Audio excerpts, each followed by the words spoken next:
First-year broadband internet is something that many of us not only can't live without, but we may take for granted. Yeah, but in more rural parts of Virginia, it's still considered a luxury or even a pipe dream.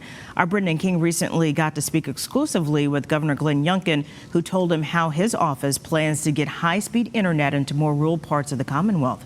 Brendan. Well, the families we're talking about this morning actually include my own parents over in Roanoke County in the Blue Ridge Mountains. They only have access to satellite internet. And to be honest, sometimes it's just as slow or even slower than dial-up internet, if you remember that. But right now here in Central Virginia, there are many families who still have no access to affordable, high-speed broadband internet. And it's a goal that Governor Youngkin talked about on his campaign trail. So let's listen. Right now, Governor Youngkin does share the goal of the previous administration. We're talking about Governor Ralph Northam, and he's set for Virginia to bring broadband to every Virginian by 2024. Yet he says while digging through the numbers, his team found many Virginians still have no access, while others only have access to that standard 25/3 download and upload speed technology. Or Youngkin says with our current technology, that is no longer acceptable.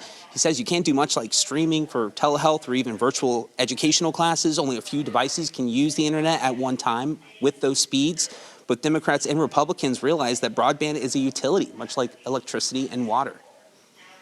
And so the reality is it needs to be 100/20. And that's what we need to be able to deliver all over Virginia. We also recognize that there's just more addresses to get by. And these addresses can be homes, they can actually be apartment complexes, they can be buildings. And so we've gone through and, as I said, as a bottoms up on the broadband map, now got the granular data.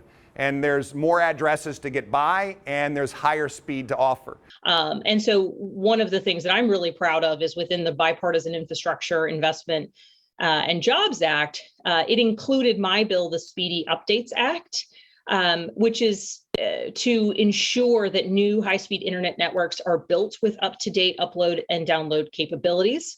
And so I'm happy to hear Governor Youngkin kind of echoing that same sentiment. Well, get this, the federal government has already sent Virginia some $800 million to bring broadband internet to every Virginian, again, by that deadline of 2024. Youngkin says he's willing to work with Senator Mark Warner's office to find more funding to complete the job by that deadline, again, of 2024. Every Virginian to have access to broadband internet. Robin, Reba. Wow. All right. Brendan King reporting live. Thanks, Brendan.